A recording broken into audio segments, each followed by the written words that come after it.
Olá, pessoal, tudo bem com vocês? Sejam bem-vindos a mais uma Cromatina Class. E hoje nós vamos falar sobre quais são as dietas ou padrões alimentares que são importantes para mulheres que apresentam síndrome de ovários policísticos, também chamado de SOP, e também endometriose. Antes de eu começar com o conteúdo aqui da nossa Class 127, eu quero te pedir um favor, na verdade, dois. Não deixe de se inscrever aqui no canal e não deixe de curtir e compartilhar também esse conteúdo, se você realmente está aprendendo, se você gosta do conteúdo que você vê por aqui, tá certo? Vamos falar sobre essas duas condições, porque são condições que afetam muitas mulheres. E aí eu tenho aqui uma colinha, eu vou falar um pouquinho com vocês a respeito também de algumas estatísticas, certo? Antes da gente entrar mesmo no padrão alimentar, que vai ser importante exatamente para justificar esse padrão alimentar que eu estou aqui comunicando com vocês. Quando a gente pensa na síndrome de ovários policísticos, é muito importante a gente identificar que é uma condição hormonal muito comum e que afeta as mulheres na vida reprodutiva. Geralmente, ela se inicia na adolescência. Só que os sintomas, eles podem variar, não é um padrão de mulher para mulher, então varia com o tempo. Então, isso é muito importante, porque muitas vezes existe certos protocolos para fazer o tratamento da SOP, mas como o padrão não é o mesmo para todas as mulheres, eu tenho essas diversidades e eu preciso levar em consideração também essas particularidades. Porque eu tenho desequilíbrios hormonais importantes, períodos irregulares, níveis excessivos de andrógenos, cistos nos ovários, e esses períodos irregulares em relação à ovulação, em relação, por exemplo, até o ciclo menstrual, pode dificultar, por exemplo, aquela mulher que quer e deseja engravidar. É uma das principais causas de fertilidade que nós temos, e a SOP é uma condição crônica, que não pode ser curada, só que a gente pode sim minimizar os sintomas. Esses sintomas eles podem ser melhorados, incluindo com mudanças no estilo de vida. E aí a gente vai falar que de todos os fatores ambientais, a alimentação, a nutrição, suporte alimentar, o suporte nutricional pode auxiliar muito essas mulheres. A SOP ela tem uma causa desconhecida, mas geralmente mulheres com histórico familiar de SOP, ou seja, mãe, avó, irmã, né, tia muito próxima, teve SOP, tem diagnóstico de SOP, muito provavelmente tem esse risco aumentado. E ainda, em mulheres com diabetes tipo 2, o risco aumenta, porque quando a gente tem, né, esse diagnóstico de SOP, eu tenho uma característica muito comum, que é a resistência da insulina. Então, mesmo que seja realmente algo que faça essas oscilações no ciclo hormonal, essa alteração da resistência à insulina começa a ser potencializado quando essa mulher ela já tem ali ou um diabetes, que pode ser um diabetes metabólico, como a gente chama, por exemplo, um diabetes tipo 2, em que a gente tem um ganho de peso aumentado, uma glicemia alta, que caracteriza também alguma condição associada com o estilo de vida, como a própria alimentação, sedentarismo, né? Só passando para vocês alguns dados importantes acerca de frequência mesmo, né? De como a gente consegue identificar essas mulheres. Então, é uma condição que afeta de 8 a 13 mulheres em idade reprodutiva e 70% de todos os casos não são diagnosticados. Então, pode ser que você conviva com uma mulher ou você seja uma mulher que ainda não teve o diagnóstico correto de SOP. É uma prevalência maior entre algumas etnias, né? Então, a gente não fala de raça, mas a gente fala de etnias, de ancestralidade, e em grupos que apresentam frequentemente mais complicações, como, por exemplo, alterações metabólicas. Então, como eu falei para vocês, como existe um padrão aí, né?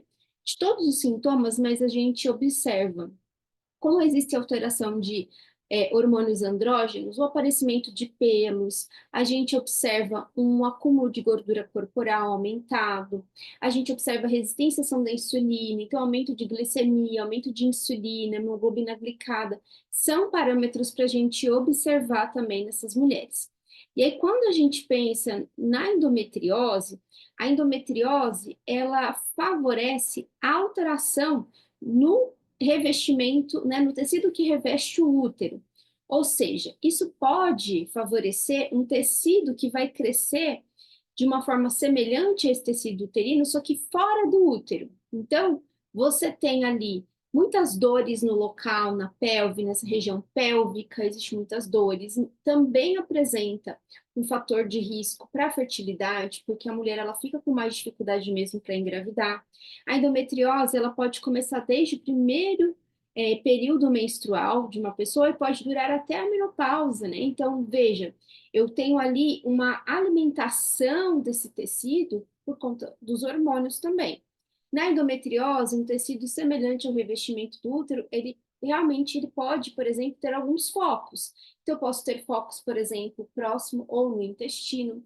Por isso que é muito comum a gente, enquanto nutricionista, observar nessas mulheres também uma melhora da função intestinal. Então, às vezes ela relata na consulta, mas a minha frequência de evacuação ela é diária. Mas eu sei, ok, mas não é somente a frequência já me dá um bom parâmetro, mas eu preciso observar algumas características, como consistência, né, como cheiros, como qualquer tipo de distensão ou qualquer tipo de dor abdominal. Tem pacientes que relatam dor no intestino, né? Então, é uma dor que essa paciente ela relata, por exemplo, no início da evacuação ou no final da evacuação, ou ainda uma evacuação que ela não se sente, por exemplo, que foi uma evacuação completa. Então, tudo isso pode influenciar bastante nesse desconforto da paciente. Né? A gente não conhece ainda nenhuma maneira para fazer a prevenção da endometriose, mas é importante, quando tem um diagnóstico ou quando já tem alguma suspeita, avaliar caso a caso e trabalhar também com nutrientes que possam melhorar, por exemplo, uma condição mais pró-inflamatória, uma vez que eu tenho dor, né? Então, nutrientes que vão ser mais anti-inflamatórios, que também possam auxiliar, por exemplo, na questão de antioxidantes, na questão intestinal, então, aumento do consumo de fibras. Eu vou falar direitinho para vocês agora em relação as dietas. Uma vez que a gente já sabe o que que é o SOP, né? O que que é a síndrome de ovários policísticos e o que que é endometriose, quais são esses principais focos, quais são essas principais consequências, agora sim fica mais fácil eu realmente justificar para vocês o porquê dessas dietas ou desses padrões alimentares, certo? Então a gente tem características aqui importantes e essas características da dieta, elas vão principalmente cursar com baixo índice glicêmico, então eu preciso que essa dieta ela tenha de médio a baixo índice glicêmico, principalmente baixo, então o consumo de açúcar, o consumo de alimentos refinados, de carboidratos simples, eu preciso avaliar com muita atenção. Então eu sempre falo assim para os pacientes, eu quero comer um bolo à tarde, um bolo que não é um bolo confeitado, Tati, mas é um bolo simples. Então, eu vou consumir aquele bolo, mas eu vou consumir junto com aquele bolo, por exemplo, uma fonte de proteínas. Às vezes, eu até sugiro para essa mulher, olha, pega ali metade da dose de proteína que você consome, seja uma proteína vegetal ou um whey protein, por exemplo, e aí, ou até mesmo um colágeno, dependendo do colágeno, dá para fazer isso, e a gente mistura com água e faz como se fosse uma calda proteica, né, sem levar no fogo e nada. Então, pega ali a porçãozinha do bolo simples e joga essa caldinha por cima. Eu já consigo melhorar esse índice glicêmico, porque se eu consumisse o bolo sozinho, ou de repente com iogurte, né? Então, eu consigo trazer outras opções. Ou ainda, dentro de uma refeição mais completa. Então, se for no café da manhã, eu tenho ali ela comer os ovos e é o carboidrato que ela vai comer, ela não vai comer pão, não vai comer tapioca, vai comer um pedacinho de bolo simples. Então, isso é muito negociado, tá? Então, a gente precisa melhorar o índice glicêmico da dieta. Melhorou o índice glicêmico da dieta, colocou mais raízes, então muitas vezes a gente coloca batata doce, mandioca, inhame, eu gosto muito de trabalhar com inhame também. A gente tem a batata Yacon, que também acaba tendo um pouco mais de inulina e também ajuda ali no controle glicêmico, né? Cará. Então, a gente tem vários alimentos, várias raízes que também podem nos auxiliar. Um padrão de dieta mais anti-inflamatório. Eu não quero que vocês pensem que inflamar é ruim, eu sempre falo isso aqui. Porque inflamação é um processo fisiológico, o problema é quando ela se torna crônica.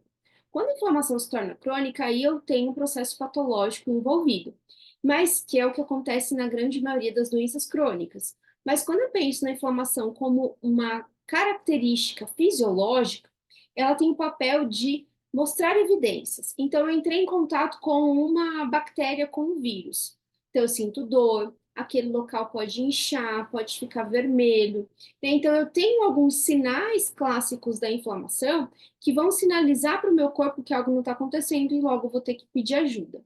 Agora, quando eu penso em uma dieta anti-inflamatória, não é querendo eliminar a inflamação do meu corpo, mas eu preciso acionar alguns gatilhos importantes. Então, uma dieta pró-inflamatória é uma dieta rica em alimentos, por exemplo, ultraprocessados.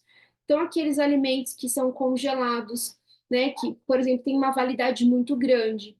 Então, aqueles alimentos prontos que você só coloca no micro-ondas e descongela, mas que foi feito ali por uma grande empresa, e que, por exemplo, ele tem um prazo de validade muito grande e vem com muitos condimentos, né? Então, isso tem que ser evitado. Então, o problema, por exemplo, a pessoa fala assim para mim, Tati, mas eu gosto da minha pizza. Será que eu vou ter que parar de comer? Não, se a sua pizza ela for, por exemplo, uma massa mais caseira, se ela tiver ingredientes bons, né? Se ela não tiver, por exemplo, aquelas pizzas congeladas que a gente compra e só põe ali no forno, enfim, é disso que eu tô falando. Alimentos que sejam menos ultraprocessados, tá? Equilíbrio hormonal, incluir gorduras saudáveis, fibras para melhorar o metabolismo também hormonal e saúde intestinal. Gente, nós não podemos esquecer da saúde intestinal das pacientes. Eu preciso priorizar essa saúde intestinal. Se eu não tiver um bom aproveitamento dos nutrientes, se eu não tiver uma boa biodisponibilidade desses nutrientes, não tem como eu evoluir com o tratamento da SOP nem da endometriose. Eu fico restrita. Por quê? Porque no intestino é que a gente vai ter a biodisponibilidade, no intestino é que eu vou ter a absorção de nutrientes. E se esse intestino não estiver pronto, se esse intestino não tiver ali com todas as características saudáveis para que ele faça o papel dele, isso vai comprometer o tratamento com certeza. Então, Tati, olhando para tudo isso, quais são os nutrientes que você colocaria ou os alimentos como prioritários? Então, por exemplo, pensando em gorduras, vamos pensar ali em gorduras: azeite extra virgem, abacate, algumas oleaginosas, nem todas elas e nem numa quantidade muito grande, alguns tipos de peixes, porque acaba sendo, teoricamente, eles seriam fontes de ômega 3, por exemplo, salmão, sardinha, tá? Mas a gente sabe que os peixes de cativeiro, eles acabam tendo essa restrição. Vegetais crucíferos, então brócolis, couve-flor, couve de Bruxelas, né? Todos eles vão ajudar, por exemplo, na resposta detox. Não é um crucífero, mas, por exemplo, né, o aspargo também vai ajudar nessa resposta detox e ele vai melhorar a questão de menos reabsorção de estrogênio, isso ajuda muito as mulheres, principalmente na prevenção de câncer de mama. Frutas vermelhas, a gente sabe que essas frutinhas vermelhas são ricas em antioxidantes e que também têm função anti-inflamatória. Algumas sementes, por exemplo, linhaça é interessante, chia, por quê? A gente tem a semente de abóbora, semente de girassol, elas são importantes porque têm gorduras boas e acaba tendo também fibras, tendo fonte de fibras. Dos carboidratos complexos, como eu comentei com vocês, além das raízes, leguminosas, né, o arroz integral, a quinoa, os alimentos integrais também vão colaborar bastante. Só um ponto de atenção se essa mulher tiver algum tipo de hipersensibilidade para o glúten, tá bom? Proteínas magras, então peixes, ovos, frango, né? Nesse momento, o que que eu geralmente solicito? Eu solicito que a gente reduza o consumo de carne vermelha. Por quê? Principalmente se eu tenho um intestino ali que preciso de melhorias, eu vou limitar esse consumo de carne vermelha pelo menos ali 2 vezes na semana. Ah, Tati, mas a paciente consome todos os dias, 7 dias na semana. Então, eu vou trabalhando com ela dentro daquilo que é possível. Então, 7 dias, vamos comer 5 dias, e aí na próxima semana a gente diminui para 4 dias, e aí eu vou fazendo essa regressão, né? Eu vou diminuindo aí com o passar do tempo. Também para que a gente tenha adesão, né, gente? Não adianta também não ter adesão. Temperos naturais, cúrcuma, gengibre, alho, cebola. Então, claro, se essa pessoa, se essa mulher, ela tiver qualquer tipo de comprometimento no consumo de alho, no consumo de cebola, porque ela acaba tendo um pouquinho mais de FODMAPs, isso fermenta muito, então também evitar, né? Então não é tudo, por isso que eu falo para vocês, não existe um protocolo. Não existe algo padronizado que vai servir para todo mundo, mas existe sim algo que vai ser característico daquela pessoa, que vai de encontro com os sinais e sintomas, se tiver um teste genético, melhor ainda. Alimentos que a gente pode e deve evitar: açúcar refinado, né? Muitos laticínios, porque isso também pode favorecer alterações hormonais, isso pode ser um estimulador hormonal. O glúten para algumas mulheres, os óleos vegetais refinados e ultraprocessados e também álcool e cafeína em excesso. Gente, não existe uma dose segura para o álcool. Então, nesse momento, se for possível, sempre eu ofereço as oportunidades, né? Então, eu sempre gosto de conversar com o paciente, gosto mesmo de discutir o plano alimentar. Então, olha, paciente, a minha sugestão é essa. E para você, essa sugestão está dentro daquilo que vai ser viável? Porque não adianta eu fazer um plano alimentar lindo, maravilhoso, só que ele não é aplicável para a vida dela naquele momento. Então, tudo com parcimônia. Esse é o meu ponto de vista. E tudo dentro de uma evolução. Por quê?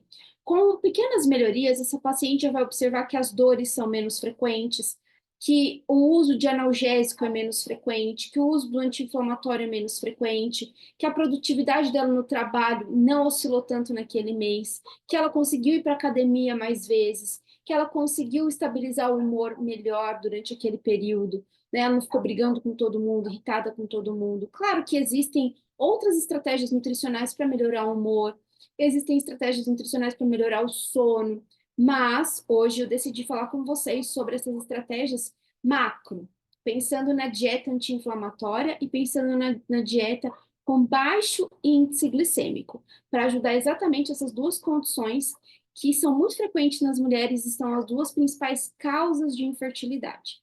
Espero que vocês tenham gostado desse conteúdo. Comenta aqui que eu quero saber se vocês realmente gostaram e eu quero fazer um convite, porque nós ainda estamos com inscrições abertas para o primeiro meeting de nutrigenômica aplicado à saúde da mulher, que vai acontecer no dia 22 de março, das 8 ao meio-dia. Se você, escanear o QR Code que está aqui, você já vai ser direcionada para a página de inscrição desse curso. Eu tenho certeza que vai ser muito proveitoso e eu quero te ver lá no dia, estudando junto comigo, com os outros alunos que já estão inscritos também, tá certo? Eu vou deixar aqui na descrição do vídeo o link do nosso primeiro meeting de nutrigenômica aplicada à saúde da mulher e eu te espero nas aulas. Comenta aqui o que você achou dessa class e comenta também qual outro tema você poderia sugerir para as nossas próximas aulas. Lembrando que agora no mês de março a gente vai falar sobre saúde da mulher até o dia 22, e aí depois a gente vem com outros temas também, tá certo, gente? Beijo grande para vocês e até semana que vem na próxima Cromatina Class. Tchau, tchau!